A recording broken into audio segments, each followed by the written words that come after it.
UFC is back for the final pay-per-view of the year, and it's a banger, top to bottom. We did go perfect last week. Let's try and do it again this week. First fight of the night, we got Yan Blachowicz taking on Bogdan Guskov.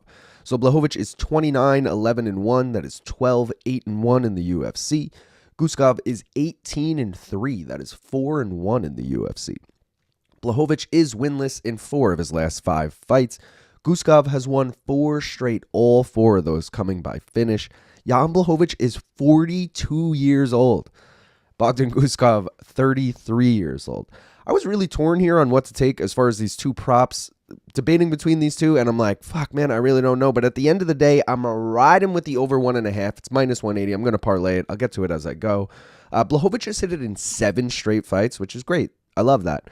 But Guskov hit it in 2 of his last 3, which is a nice hit rate, but the man finishes every fucking fight he gets into, so a little worrisome. Thought fight does not go the distance might be a better prop, but at the end of the day, Blachowicz can be hard to get out of there. Hasn't been out of there in a few years, so like, I don't know, man.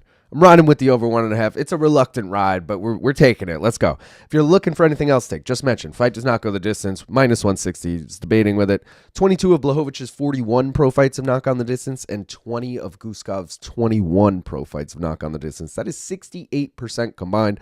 I always say anytime those are above 65% combined, it's worth taking. So 68, yeah, it's worth taking. Again, I'm just like, man, I could see Blachowicz sneaking out a decision here. That's all I'm saying, all right? Speaking of Blachowicz, if you want to take him, money line, he's minus 130 right now, so you'd have to parlay him, but he is winless in 4 of his last 5, but 3 of those 4 came against champions, and the other came to Carlos Ulberg, who's ranked number 3 right now, probably getting the next title shot, so like, you know, let's just say he wins that fight. They all came to champions, all right? Yan also gets hit less often, and he can wrestle. He did get 3 takedowns 2 fights ago, and Guskov has been taken down by 3 different opponents, including in his lone UFC loss.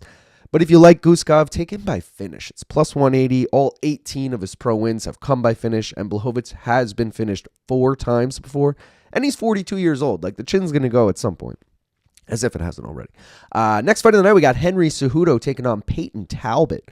So Cejudo is 16-5. That is 10-5 in the UFC across flyweight and bantamweight. This will obviously be at bantamweight, where he is 3-3 in the UFC. Talbott is 10-1. That is 4-1 in the UFC. Cejudo has lost 3 straight fights. Talbott did bounce back from his first pro loss with a win in June against Felipe Lima. Henry Cejudo, he's up there, man. 38 years old. Payton Talbott still just 27 years old.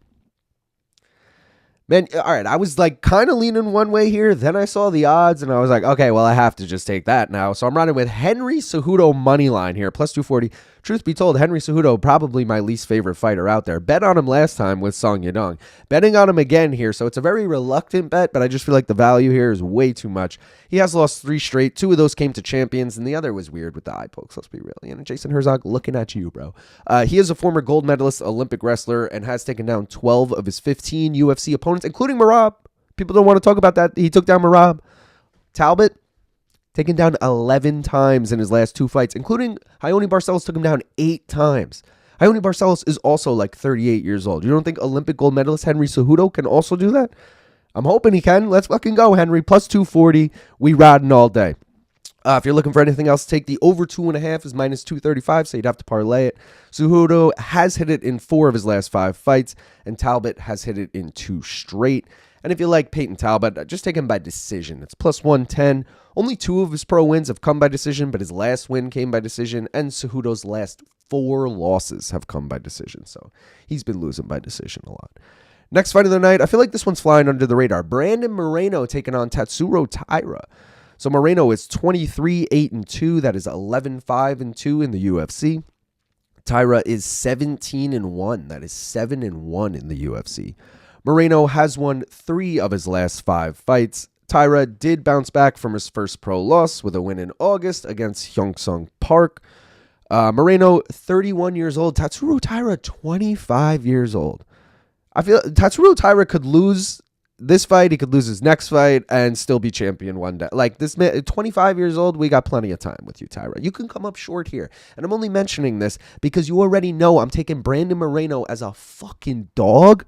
As a dog, plus 120, I did not think he would be a dog. The Cejudo fight, I knew Cejudo would be a dog. I just didn't think the odds would be that wide. This, I was like, whoa, whoa, whoa. Because I would have taken Brandon Moreno as high as like minus 175. Once we get to like plus 150-ish, then I would start thinking, I'd throw a flyer on Taira. But no, we're riding with Brandon Moreno, plus 120. He lands more strikes per minute. He's got better striking defense. He's used to a 5-round fight. This is only a 3-rounder. I feel like that could benefit him. He's also a former champion. I mean, come on, you can't really go against Moreno here. He's going to obviously have to avoid getting taken down. He has been taken down a bunch in his UFC career, but he's won like half those fights. So, how much if he's getting back up, what does it really matter? That's all I'm saying. If you guys are looking for anything else to take, you like Tatsuro Taira, take him by decision. It's plus 130.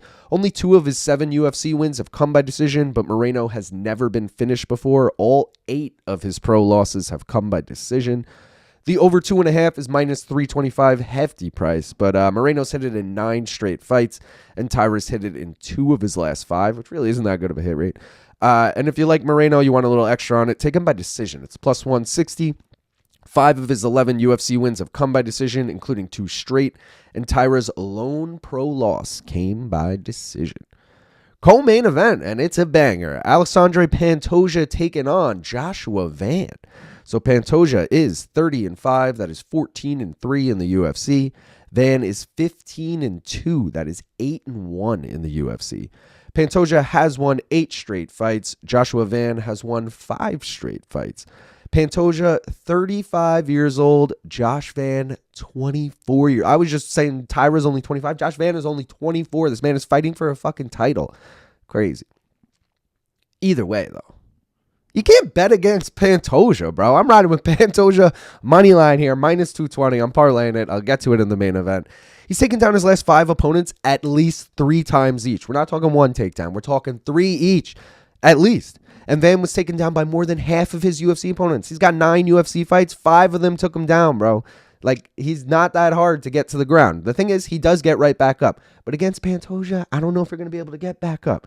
Van also gets hit twice as often, and this is going to be his first 5-rounder. He did fight a 5-rounder in the amateurs, but it was only 3-minute rounds. So we ain't counting that. And it was the amateurs. Motherfuckers never fought 5 rounds before. You're going against Pantoja? Let's go. Pantoja all day. Speaking of, you want Pantoja plus money? Take him by sub, plus 200. 12 of his 30 pro wins have come by sub, including 2 straight, and Van has been sub before.